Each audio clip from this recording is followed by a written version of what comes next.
Hey, welcome into the Husker247 Podcast. Took a little bit of a break last week, but we're back. So is Nebraska recruiting. 5 commitments this month, 3 in the last handful of days. So what better time to break it all down? And who better people to break it down with than Husker247? I, of course, am Mike Schaefer, joined by Michael Bruns, Brian Christopherson. Gentlemen, are you enjoying this onslaught of commitments from Nebraska football here in the 2026 class? We're up to 8 now. 8. It's we're not at like 2013 December levels yet, but it felt good. You got some commitments. You got some guys jumping in the boat. It's been a busy June. I like that. No complaints from me. I enjoyed it. I enjoyed that the Danny Odem one. Was it supposed to start at 4 our time, and it kind of went to like 4:45. I like it had that old school feel, like what's going on behind the scenes. So that brought me back a decade, which, as you know, I do like to live in the past like that. So that I appreciated that. I appreciated Brunch just kind of like, this is getting weird. Weirder. Oh, hey, it's Nebraska.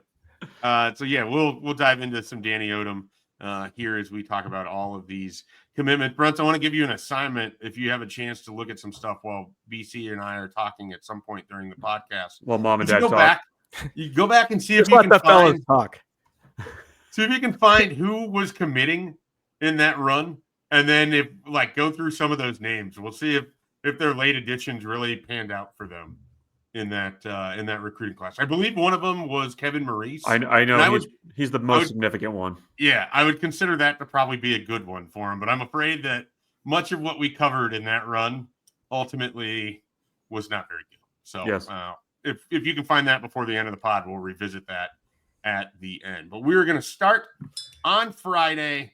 Luke Sorensen commits to Nebraska. It's a Friday night commitment. It was 8:00 local time, which is fairly late as far as commitments on Fridays are going to go. I still think the latest commitment I have ever covered was Drake Martinez committing after midnight Central in Nebraska. Drake Martinez probably part of that 2013 class as I think about it now. So you got that one going for you too. All right, Luke Sorensen, though, this wasn't a big surprise. It seemed like he had committed on his visit. He shut down the Penn State visit immediately after leaving Lincoln. He got to fish with Tom Osborne. Things look good. Nebraska gets a yes on Friday night. BC, I'm curious. Luke Sorensen is, as someone who likes to live in a different era, Luke Sorensen's a bit of a throwback tight end to that sort of era. He's an inline, I hesitate to say block first because it doesn't make it seem like he can catch a football, but he absolutely can. He just loves moving people up front. And this is, I think this is actually a pretty significant commitment in Nebraska's 2026 class and how they want to build things going forward. Yeah, that's my favorite starting point with a tight end is like, are they a good blocker? Do they just love like getting to that second level, taking people out? And the other part of it, the receiving aspect usually comes along with it. Like I think on the current roster, like Luke Lindenmeyer started his career as an unsung hero type of player, just doing the dirty work. And I think this year you're going to see he's more of a receiver. And we've seen recruits in the past who have done that, where they were maybe in an offense in high school where they had like 15 catches or less. Yes. And you got to bring up Stoll and throw it in my face. I see. But yeah, that's my comparison for Sorensen. We don't have to talk about your relationship though. And I hope that it goes better with Luke than it did with Jack. I like this pickup a lot. I like what our West Coast analysts say about him and just how excited they are about him as a prospect. And even though we knew over the last week or whatever, like, okay, it's looking like Nebraska. Sometimes you have to go back a little bit further. And there was like a Penn State crystal ball for him at one point. And we're kind of like, are they going to strike out on all these tight ends? And I just like that room. I like what's in there. I think it's one of the most interesting ones for 25, the season ahead. And then you add this piece to it. Obviously Harburg will move on after this year. So you fill in that spot with another guy, but I like it. I like how it looks on paper, at least. Another guy that somewhat comparable with Luke Sorensen on Nebraska's roster that we haven't really talked about because he tore his ACL immediately after transferring in. Mac Markway, very similar in that block first tight end, big physical body. He was doing it down in the SEC before transferring out of LSU. So that's another guy in that tight end room that it's sort of a fascinating room. When we go through position by position this summer, I mean, that's going to be, I would imagine, a sort of fascinating podcast. A guy who loves the tight end. Part of his oddly specific predictions very often, his pick to clicks.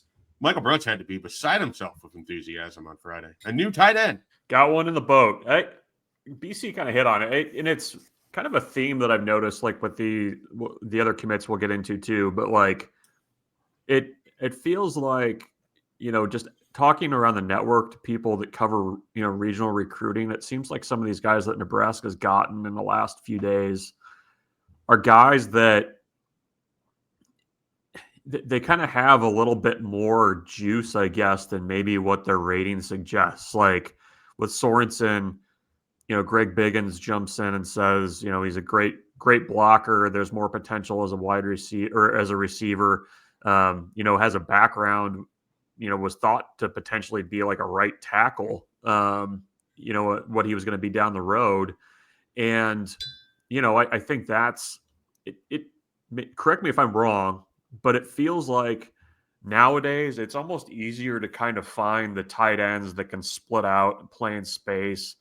Those guys are a little bit easier to kind of develop and get in your recruiting class versus a guy that's just like a ready-made road grinder. And I think too, with the way that, you're going to have the roster restrictions with, coming down the line, you're going to need to be able to get those scholarship type big blocking tight ends. Cause it felt like in the past, it was like, okay, you get a guy like Luke Lindenmeyer as a walk-on, you get him in your program for a couple of years, and then he kind of becomes your inline guy. Whereas now you just have to be able to go out and recruit to that a little bit better. And I think Sorensen's a really nice mix of both in terms of what he can be already as a blocker and what what his ceiling is as a receiver when he's asked to do that a little bit more. So, I think kind of the early returns that we heard from the guys in Southern California that have seen him play and kind of know his game, I think that was pretty promising. And you mentioned too, the list of guys that Nebraska had going into the visit season at tight end. I don't know that I would have put Sorensen towards the top of the list as the guy that they were going to end up with out of that group. And I think he actually fits pretty well what Nebraska is going to end up needing in that group, especially when you put him with the rest of the tight end group and kind of what Nebraska has coming back and will have in the future. Yeah, I think if you could give him truth serum, or you go back to the beginning of May, Camden Jensen, this isn't even a thing. I know Camden Jensen was the top guy on their board at the tight end room, and they had a very clear 4 that went to 3 when Isaac Jensen sort of dipped out on Nebraska. And at that point, I mean, they would have been happy getting any of the 3. It's actually a really strong year for the tight end position. So it was going to be one of these things that if they didn't come away with one of these guys, and they had already moved off of there's a tight end up in South Dakota that was interested in him that's committed to Michigan State. Michael Jacobson's brother is over in Des Moines that they could have had a shot at if they would have put him, I think, higher on their board. But they had really honed in on these 4. And they're all a little bit different type of players. But Sorensen was maybe the most conventional or traditional of them in that he didn't play for an offense where they were really going to emphasize throwing him the ball.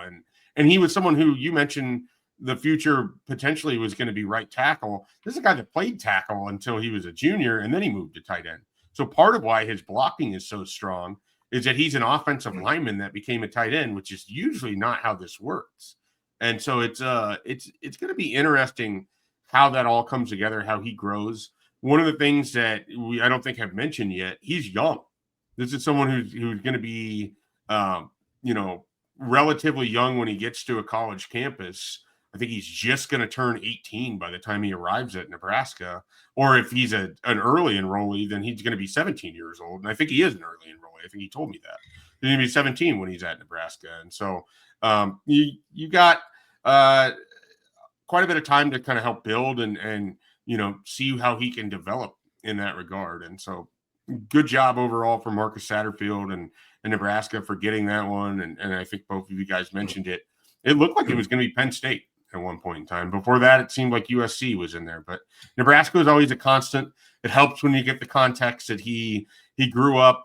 His dad was a Nebraska fan because his grandpa played football for a school in the state of Nebraska, but the family doesn't know which one, and so they're trying to figure that out as well. And so I personally am hoping to solve that mystery by the end of this whole thing. So maybe we can learn more about that. So Luke Sorensen was the first commitment here out of the last few that have happened. That occurred on Friday. The next commitments came on Monday, and Danny Odem, as we referenced, had kind of an unusual commitment ceremony. There was some other stuff that happened earlier in the day. I know that I talked with Ohio State's recruiting reporter, and he was telling me that Ohio State really wanted him, that they had missed on a couple other guys, and they were looking for another defensive back in this class, and Odem was the last one on a certain level, and so they were going pretty hard after him. And Nebraska was able to come through with a commitment. Odem is a guy that Oklahoma thought they had in the bag too when he left their campus back at the earlier part of the month. Someone that Clemson really wanted, but never felt like they got the traction with. And so it's a situation where Nebraska identified Danny Odem early, kept recruiting him hard. He'd been to campus 3 times by the time he took his official visit or finished his official visit. And I think he just felt overwhelmingly comfortable with everything Nebraska had going on, and he knew he was wanted there. All of that added up to getting a really big commitment for a top 247 defensive back on Monday afternoon. What are your thoughts, Brian? Yeah, the first thing that stands out about him to me is obviously he's good in man coverage, but you go, I know it's the huddle highlight, so it's the best of your best, but he likes to tackle, and people have seen him say that, he likes contact, and we've seen really good cover corners or DBs who don't necessarily crave contact. I feel like he's a player that you're not going to have to get fired up about that. He wants that. So that kind of jumps out to me. I was kind of researching all the camps he went to, and there were certain camps where 247 Sports wrote about how the offense was sort of having their way with the camp. They were kind of dominating, but Danny Odem stood out anyway. He was the one guy who kind of would shut people down. And so I don't know, that kind of caught my eye. And I tell you what, Addison Williams this month, you're trying to figure out about the first year Husker assistants and what they're all about. He was obviously part of this recruitment. And then talking to those 27, 28 guys who came into town for the Huddle Futures Forum, they really like Addison Williams and just how to the point he is. Yeah, he's to the point, and I really think those guys who you want in your program, they're the type of players who want to be told not how good they are, but what are you lacking? What can take your game up a notch? And I think he's that type of coach and communicates that well to players from what I've picked up on. And I have to think that Danny Odem like that. And so it's a big win for Addison Williams and John Butler and that whole crew. Obviously Phil Simpson with his Florida connections. That's a nice one to shine the flashlight on. Yeah, it's interesting with Nebraska's defensive back recruiting this cycle. I mean, CJ Brano was a guy that had committed that nobody really knew much about. And then Danny Odem, when Nebraska offered, I think his other offers at the time were Louisville and Pitt, and he wasn't a highly regarded guy.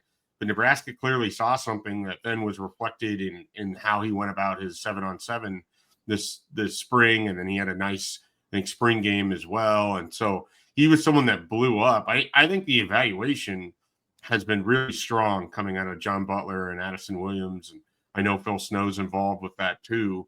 And so I think Nebraska is going to do a pretty good job identifying defensive back talent. Whether they can close on them, that's going to be the big question. And so that's why Monday was huge to get Danny Odem when you had to go up against some of these other big teams. And it's a continuation of a trend that we've seen. Nebraska's had some big wins, Brunts, in the month of June under Matt Rule now across the last few cycles. They aren't afraid to have to kind of prove it against some of these bigger brands in college football right now.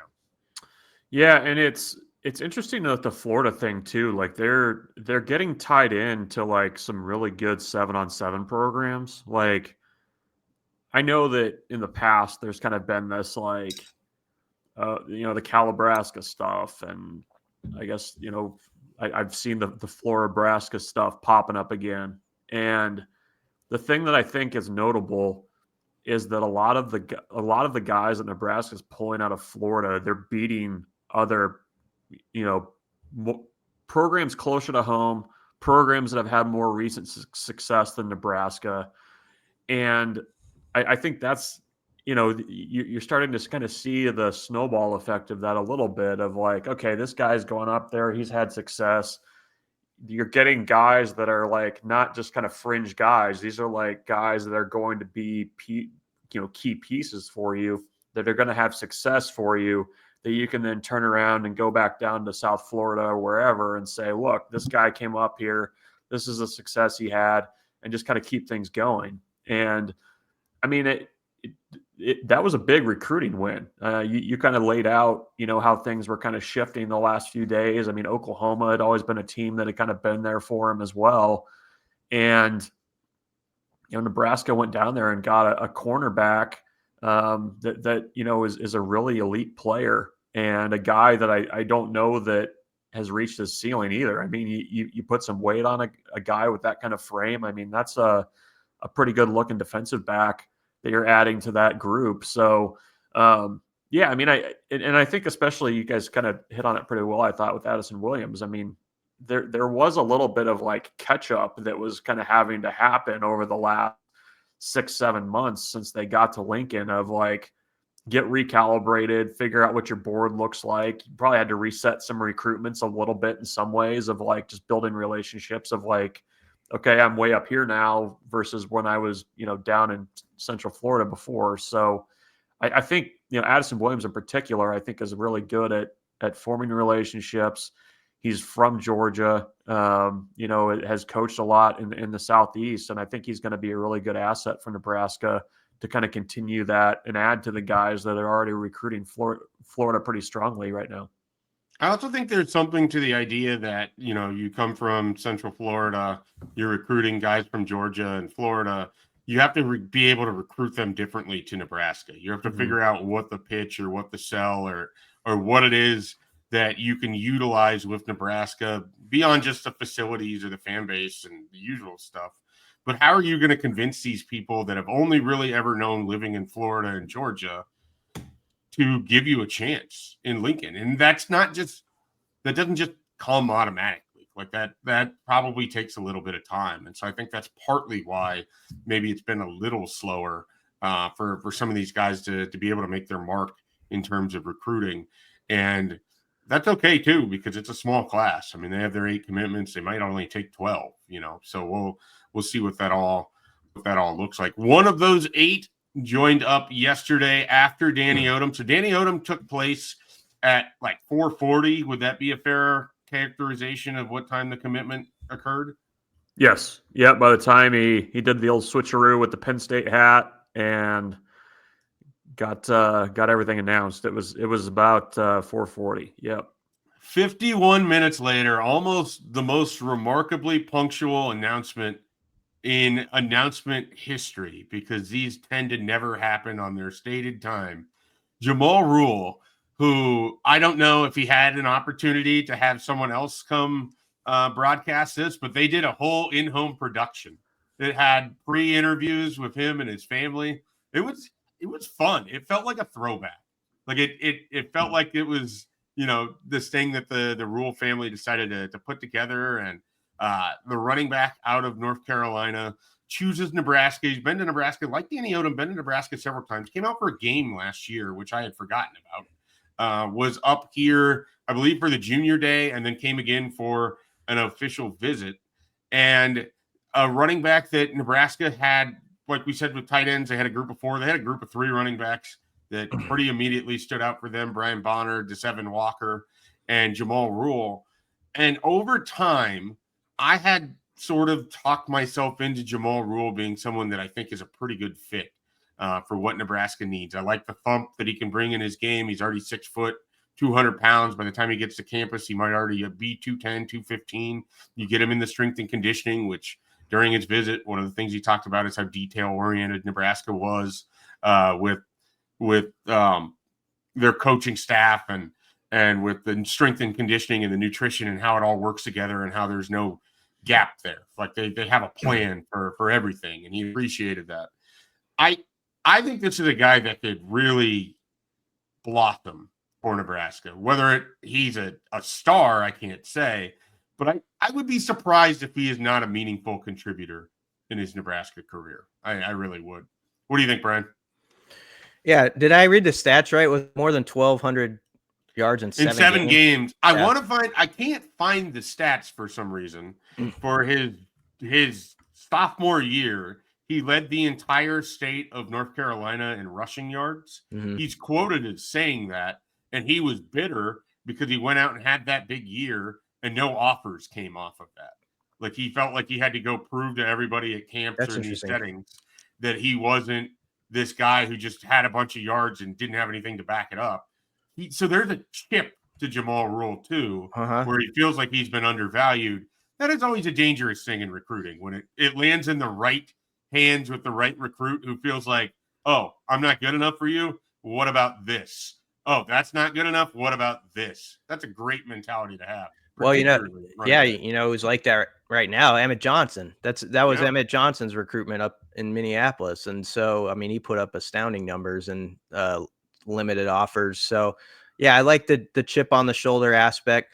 I think right now you hate to be the person who sits on the fence. I know we're in a day and age where you're supposed to have a hot take, but basically EJ Barthel has this room of guys that he trusts their evaluations on that they're going to develop over the next year or two. This is one. Quentin Ives is another that has a big fall ahead. We'll see how that goes. Makai Nelson, Connor Booth. I mean, there's a room full of guys like that. I think if we're honest, some people on the outside are unsure about. They're a little skeptical in certain cases, and they have a chance to go prove, no, we've been picking the right guys, but it's hard to say until we see the next year or two play out. So I know that's an answer that's like right down the middle, but that's honestly where we're at with the Husker running backs. It's like they got the guys, they believe in the evaluation. Now we're kind of waiting, like, what's the data show us in the next year or two? Bruns, how do you feel about the running back situation, adding Jamal Rule, but just what Nebraska's kind of done? In addition to that, it also feels like when you go get a blocking tight end and a couple of these offensive linemen, and Dana Holgerson's talking about how they're not going to be an air raid offense, the running game is still going to be pretty valuable for Nebraska moving forward. It is. I think the ability to catch the ball out of the backfield is going to be at a premium as well. I mean, I think that's going to be something you're going to have to do in this offense. We've seen that in 4 games with Emmett Johnson. I don't expect that to change any. Once Dana Holgerson is running his version of the offense, and I know he said it's not going to change that much. It'll be a little different. I mean, I'm expecting some bells and whistles. Lots of bells and whistles. I want all the bells and whistles. But no, I think Brian kind of laid it out pretty well. I mean, I think they've done a nice job of stockpiling kind of different running backs, I guess, that kind of have, a little Swiss Army knife feel to it, maybe a little bit bigger back. Guys are a little bit more of the slasher or catching the ball outside. And we'll see. I mean, it's going to be the Emmett Johnson show this year. And I'm, that group more than about any. I'm curious to see what that ultimately looks like with the guys behind him and who steps up. Because I think that's going to be the strength of the room is, who's back number 2, who's back number 3. Because I as we sit here in, June 24th, I don't know that we know that with any kind of certainty. So a good get. I mean, I think the stats speak for himself. He had a really nice game against Charlotte Providence Day, who, should be familiar to Nebraska fans. David Sanders, that was his school. A lot of good talent there. So a lot to like here. And I would be curious to see what he's like, at 215, 220 pounds when he gets to campus and starts to, being asked to contribute.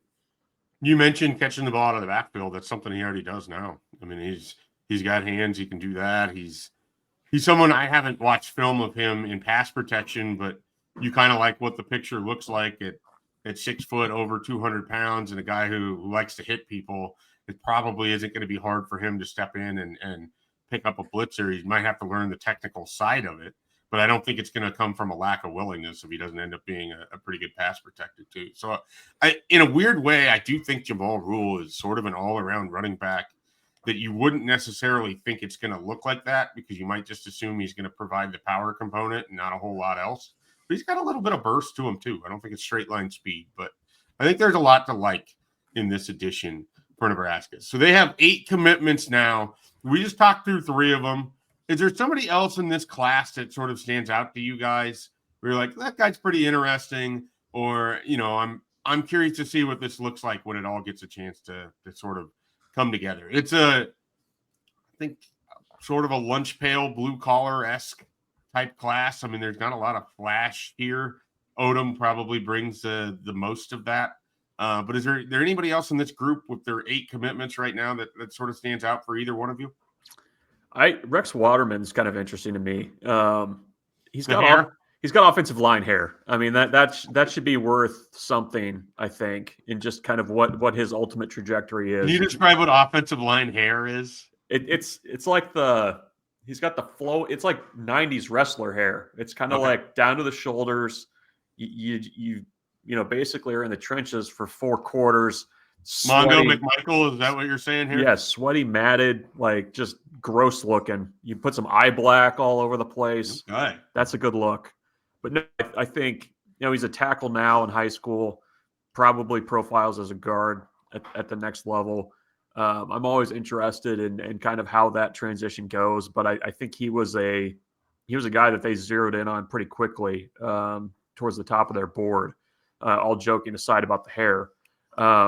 But I do think, he plays at a high level in Arizona, and that was the one that I was kind of like, okay, that's another good addition. And I think when you see Nebraska's offensive line going through practices and just kind of the top 3 group that they've got, I can't recall many times, and since I've been covering this, that you look at a guy that's like your 3rd string offensive lineman now, and you're like, that he could go in there and maybe do something if you needed him to. I think Donovan Royal has done a nice job of continuing to just add talent to that room. So Waterman's the one for me. I think I think that was a sneaky good get. Don't hate going into Chandler and getting a player out of that school either, if it can help you with someone else in the future. Very, very talented school. BC, anybody for you out of the rest of the class, or do you want to piggyback off Waterman? Or no, I'll say someone. I mean, so there's 8. Obviously, an interesting aspect is that Bonwell Whitty didn't come in for an official, so we'll see where that goes. But Jace Reynolds, I just think he's one of the select few in state that got an offer. They obviously love the traits. I think he's one of those hybrid type guys that you can do a lot of different things with. And I think he's probably a prospect that's a little under the radar for what his talent level could be, or the potential they see in him. And so I really like that pickup. And I put a lot into the fact that I understand why there's fewer offers in state, but when they do hand them out, it's like, okay, that guy really is jumping out to him. And so there's a little bit of trust in the staff's ability to like sort through, like, this is exactly why we like this guy. And he made the cut. So I'll name him.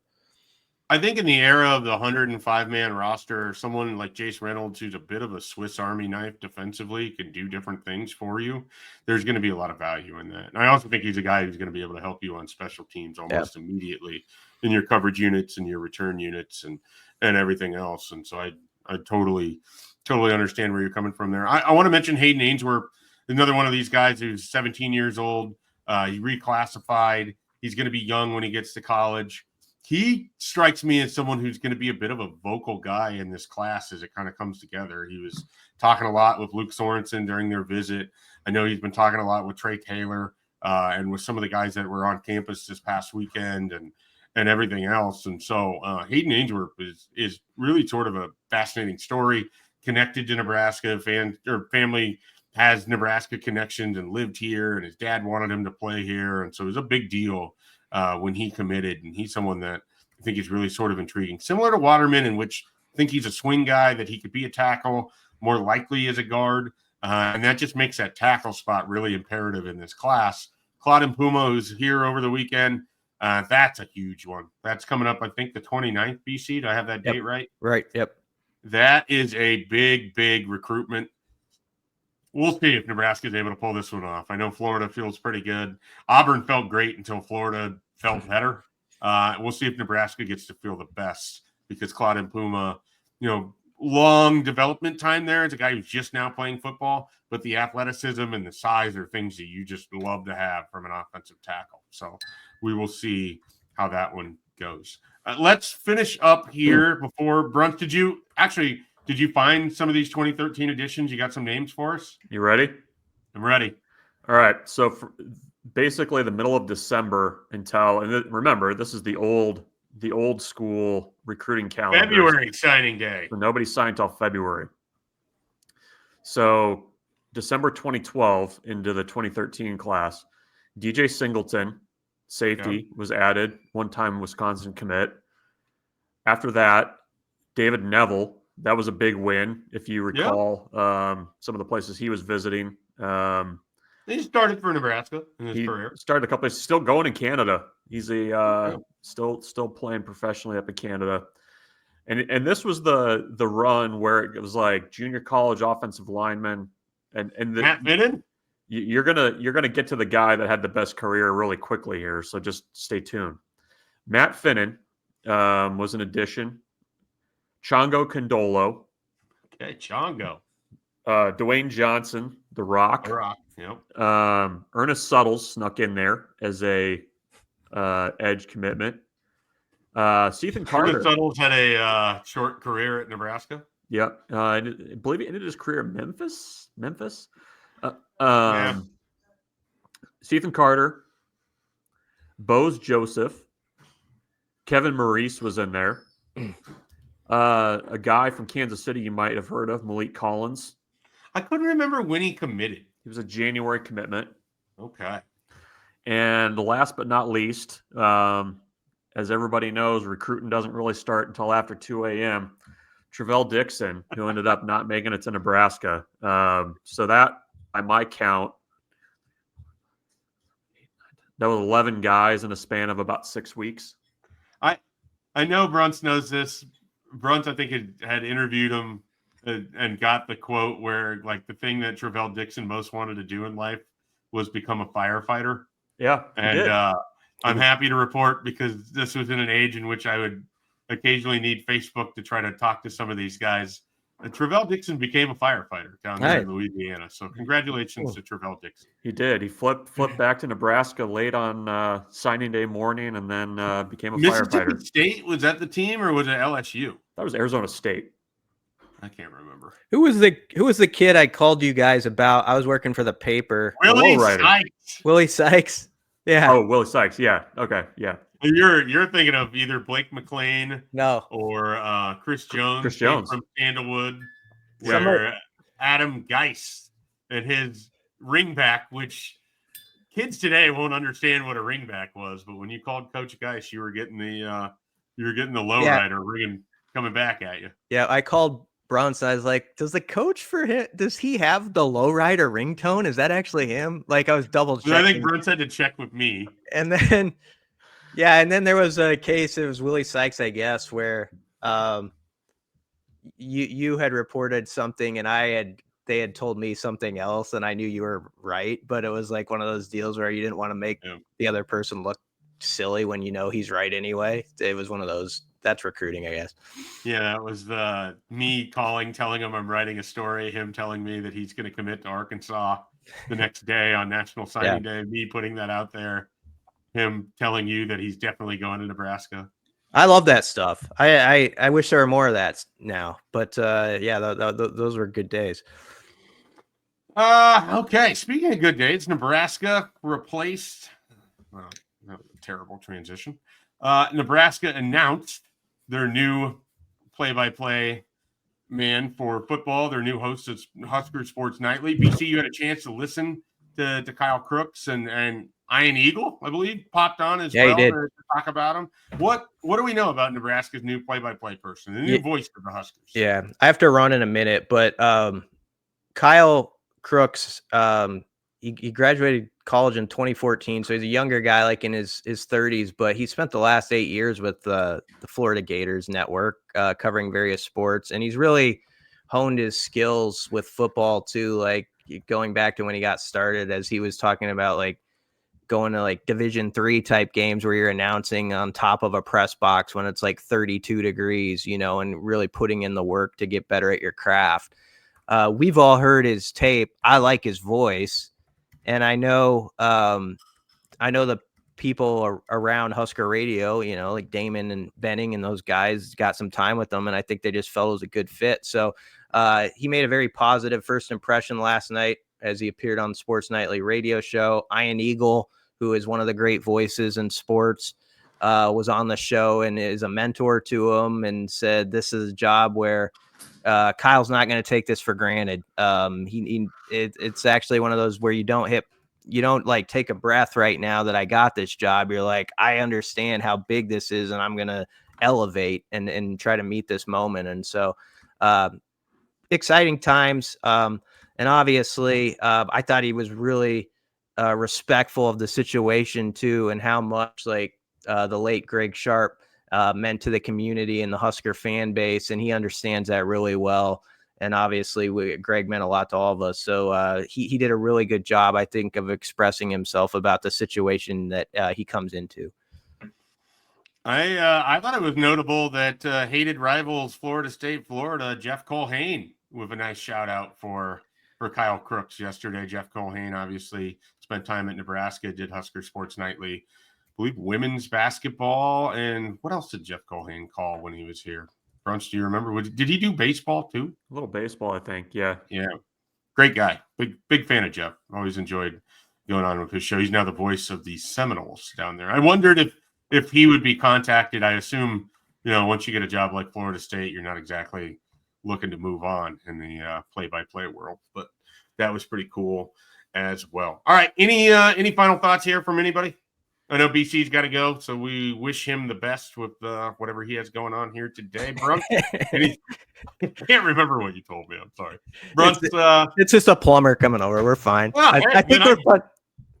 I definitely wish you the best. Nobody wants plumbing issues. Yeah. No, I'm good.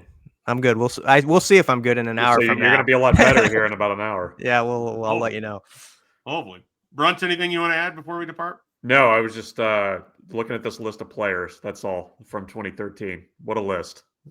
Yeah, if you want to throw some content out there, you can re-rank the 2013 recruiting class. It might be a good, that feels like a July exercise. Everything feels like a July exercise. July, it's coming up next month. We'll talk to you then.